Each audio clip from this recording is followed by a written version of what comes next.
Hello friends, so I welcome you all for this new lecture which is on Benson boiler. हम आज इस lecture में देखेंगे Benson boiler के क्या क्या कंपोनेंट्स होते हैं, किस तरह से वर्क करता है और इसके क्या एडवांटेज है।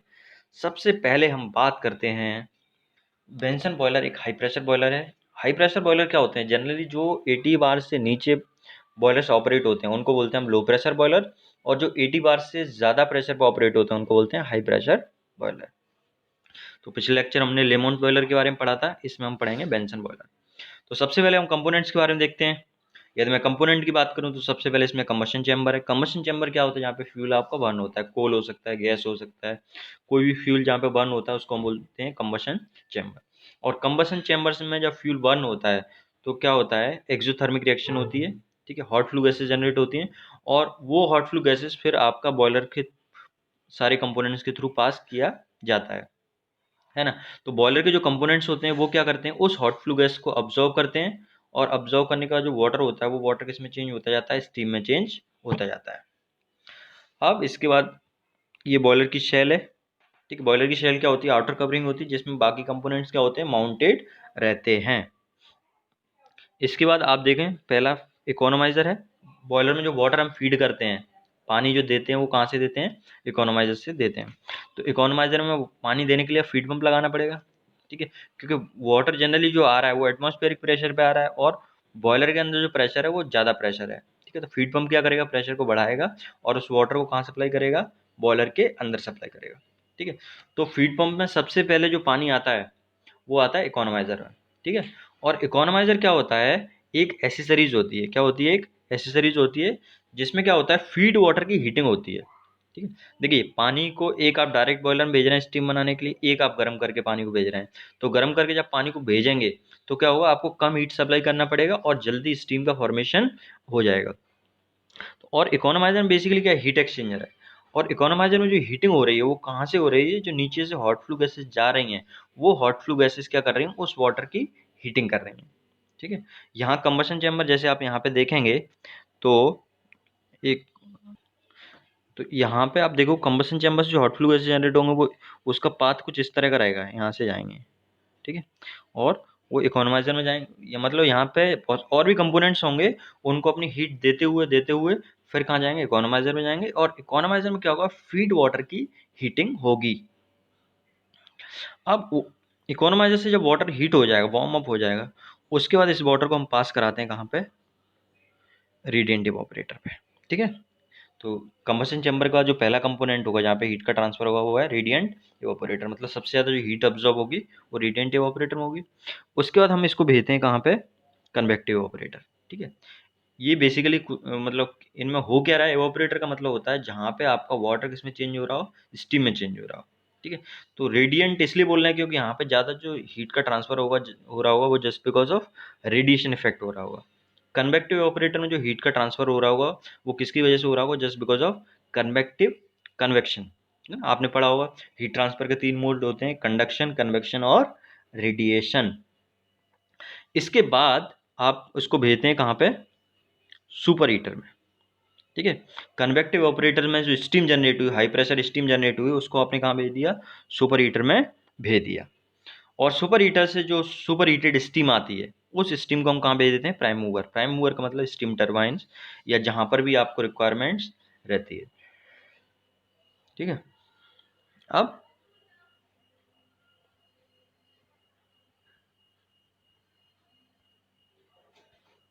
आगे यदि हम देखें तो इसमें अगला कंपोनेंट है वो है आपका एयर प्री हीटर, ठीक है। तो एयर प्री हीटर में क्या होता है, देखिए दो कंडीशन है यदि हम लें। पहली चीज़ ये है, कंबशन के लिए क्या एयर की रिक्वायरमेंट रहती है, जितनी ज़्यादा आप एयर सप्लाई करोगे उतना अच्छा कंबशन होगा। और एक तो एटमॉस्फेरिक एयर हम सप्लाई करें तब भी कंबशन होगा, और एक वार्म एयर, गर्म हवा सप्लाई करें तब भी कंबशन होगा। लेकिन कंबशन ज़्यादा अच्छा किस केस में होगा, जब आप हॉट एयर सप्लाई करोगे, वार्म एयर सप्लाई करोगे। तो हम एयर प्री हीटर में क्या करते हैं, ये ब्लोअर लगा हुआ है, आप यहाँ पे देख रहे हो ये ब्लोअर है, ठीक है। तो ब्लोअर क्या करेगा, एटमॉस्फेयर से एयर को पुल करेगा, सक करेगा, और उसके बाद वो एयर कहाँ जाएगी, एयर प्रीहीटर में जाएगी जहाँ पे एयर की हीटिंग होगी, ठीक है। और हीटिंग होने के बाद आप, ये आप यहाँ पे देख पा रहे हो, ये कोल्ड एयर है, ठीक है। उसके बाद आप कहाँ भेज रहे हो, जो एयर प्री हीटर में है उस एयर को आप भेज रहे हो कंबशन चैम्बर में, ठीक है। तो आप यहाँ पे ये देख पा रहे हो ब्लोअर से एयर आया और ब्लोअर ने एयर किसको सप्लाई किया, एयर प्री हीटर को। यहाँ पे आपका हॉट फ्लू गैसेस बाहर होंगे। हॉट फ्लू गैसेस क्या करेंगे, जो एयर एटमॉस्फेयर के एयर आ रही है उसकी हीटिंग करेंगे, ठीक है।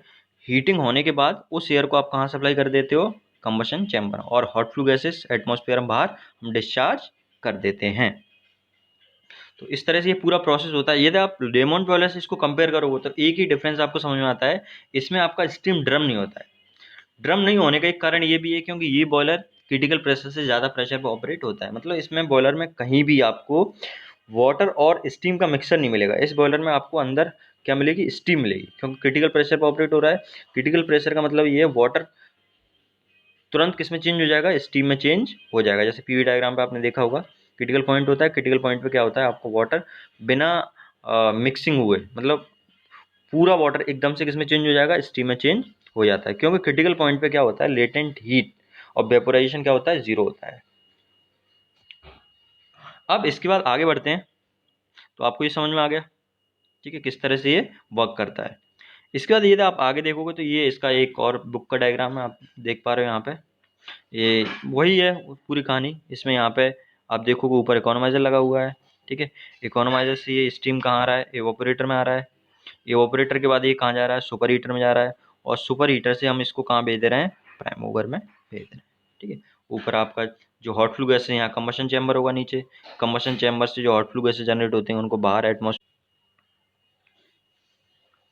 तो कुछ और कंपोनेंट देखें इसमें, ये क्या होता है, फोर्स सर्कुलेशन बॉयलर होता है, पंप लगा होता है इसमें। इसकी जो कैपेसिटी होती है आपका जो लेमोंट बॉयलर है, ठीक है। पहले तो इसको थोड़ा सा आप चेंज करें, ये आपका बेंसन बॉयलर है, यहाँ पे इसको कंसीडर कीजिए बेंसन बॉयलर। तो इसकी जो कैपेसिटी होती है वो 150 टन्स होती है पर आवर की। जबकि आप लेमोंट बॉयलर में देख रहे थे, तो लेमोंट बॉयलर में उसकी जो कैपेसिटी थी वो कितना था, लेमोंट बॉयलर में उसकी कैपेसिटी थी 45 से 50 टन पर आवर।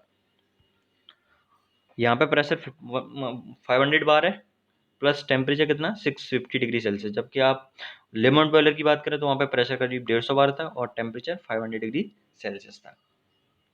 इसके एडवांटेज क्या है, इसमें ड्रम नहीं होता है, क्योंकि ये ड्रम बेसिकली क्या करता है, स्टीम और वाटर को सेपरेट करता है। तो यहाँ पे स्टीम वाटर का कॉम्बिनेशन नहीं होगा, क्योंकि ये बॉयलर हाई प्रेशर पर, क्रिटिकल प्रेशर से ज़्यादा प्रेशर पर ऑपरेट हो रहा है। तो आपको हर जगह क्या मिलेगा, बॉयलर के अंदर स्टीम ही मिलेगी।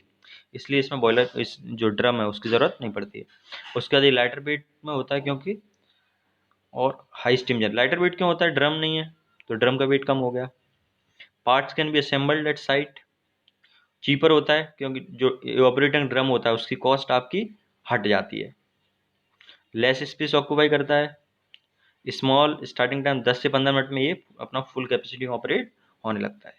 So this is it, thank you for watching.